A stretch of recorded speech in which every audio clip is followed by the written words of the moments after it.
मौन का महत्व।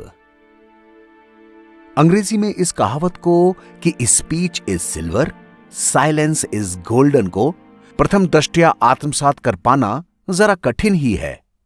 इसकी वजह यह है कि एक ऐसी दुनिया जहां शब्द, भाषा, वाक्य चातुर्य एक निरंतर फलते फूलते उद्योग के रूप में प्रतिष्ठित है, हम खामोशी की हिमायत भला किस आधार पर कर सकते हैं? लेकिन हमारी संस्कृति में भी एक चुप 100 को हरावे की अवधारणा में विश्वास व्यक्त किया गया है। आखिर क्या है इस चुप्पी का रहस्य जो इसे शब्दों से ज्यादा ताकतवर और मूल्यवान बनाता है?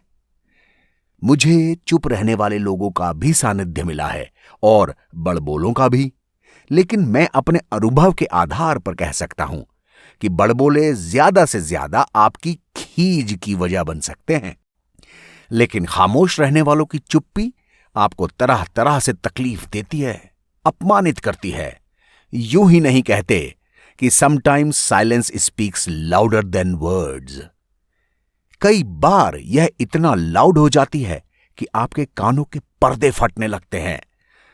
दरअसल शब्दों की अपनी एक सीमा होती है। मुंह से निकलने के बाद आप उनके 2-3 से ज्यादा अर्थ नहीं निकाल सकते, लेकिन खामोशी अपने आप में असंख्य अर्थ लिए रहती है। आप इन अर्थों की भूल भुलैया में उलझकर अपना सुख चैन सब खो सकते हैं। मुझे तो लगता है कि शब्दों को ऊर्जा नाहक ही कहा जाता है।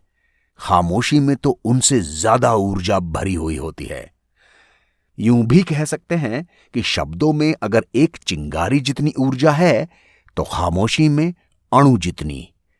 कहने की आवश्यकता नहीं कि दोनों ही का सृजनात्मक और विध्वंसात्मक दोनों प्रकार से इस्तेमाल किया जा सकता है।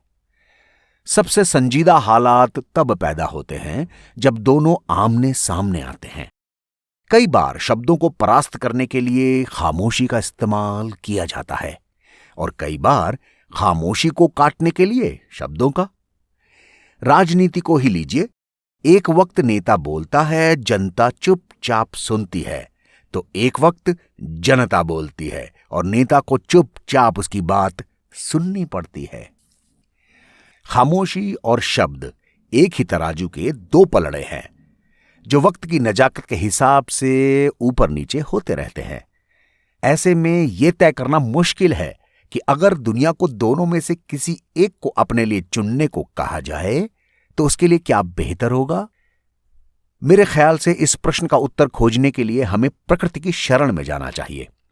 यहां हम देखते हैं कि प्रकृति ने मौन और कोलाहल दोनों के बीच एक अद्भुत संतुलन स्थापित करके रखा हुआ है। जैसे कि नदियां शोर मचाती हैं, सागर शांत रहता है, बादल गरजते हैं, आकाश अपने मौन व्रत पर अडिग रहता है, पत्तियां खड़खड़ाती हैं, वृक्ष चुप्पी साधे रहते हैं। तो क्या इसका अर्थ यह निकाला जाए कि खामोशी विशालता की द्योतक है? यह समझ पाना बड़ा मुश्किल है कि विशालता चुप्पी की शर्त है या चुप्पी विशालता की जरूरत। पर जहां तक जीवित प्राणियों का संबंध है तो मेरा विचार यह है कि मौन हमारा नैसर्गिक गुण नहीं है। प्रकृति ने हमें जीवन दिया है तो हर क्षण उसका एहसास कराने के लिए शब्द भी दिए हैं, ध्वनियां भी दी हैं। हम बोलने के लिए बने हैं, मौन हमें ओढ़ना पड़ता है। लेकिन इसका मतलब यह भी नहीं कि खामोशी का कोई मतलब नहीं। शब्द और ध्वनियां हमें हमारे परिवेश से जोड़ने में महत्वपूर्ण भूमिका निभाते हैं, तो खामोशी हमें अपने भीतर ले जाने का काम करती है, आत्म साक्षात में हमारी मदद करती है। ध्वनियां और मौन दोनों का अपना अपना महत्व है। खामोशी अगर अप्रिय स्थिति से बचाती है तो संवाद उस अप्रिय स्थिति से बाहर निकालने में सहायक होता है। अगर आप इलाज से परहेज बेहतर वाली सोच के कायल हैं तो खामोशी को अपनी दिनचर्या का हिस्सा बना सकते हैं। इसलिए ध्यान रखें कि दोनों की ही अधिकता समस्याओं का कारक बनती है। इसलिए दोनों के मध्य एक स्वस्थ संतुलन बनाए रखना बहुत जरूरी है।